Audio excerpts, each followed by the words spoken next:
পানি দিয়া জান্নাতুল ফিরদাউসের মালিক রহমতুল ইসলামকে বানায় দিও। জোরে জোরে বলেন আমিন।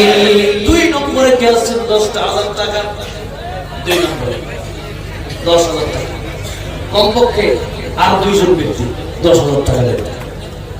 এখানে 1 লাখ 2 লাখ টাকা দেওয়ার মতো লোক আছে, আছে না নাই বলেন?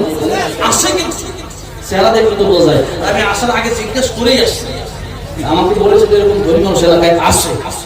আর কে আছেন 10,000 টাকা? মাত্র 10,000 টাকা। এক মাসে যদি 1,000 করে দেন তাও তো ইনশাআল্লাহ দিতে পারবেন। এই মাহফিলটার জন্য জমায় জমা 10 মাস পরে দিলে তো 10,000 টাকা। আব্দুল কাইয়ুম সাহেব তিনি দিলেন 10,000 টাকা তোমারে খুশি করার জন্য। এই হাজার হাজার মানুষের সামনে আমি মুসাফির মানুষ চাইলাম আব্দুল কাইয়ুম সাহেব দিয়ে দিল। আল্লাহ তোমার সিফতি নামের সাথে মিলায় নামটা রাখলো। আল্লাহ আব্দুল কাইয়ুম সাহেবের এটা কবুল করে মঞ্জুর করে জানমালে বরকত দিয়ে দাও। আমার নবীর হাতে হাউজে কাউসারের পানি পান করায়া জান্নাতুল ফিরদাউসের মালিক বানায় দিও। জোরে বলেন আমিন। আর কে আছেন 3 নম্বরে? আলহামদুলিল্লাহ মাশাআল্লাহ নামগুলো বড় চমৎকার।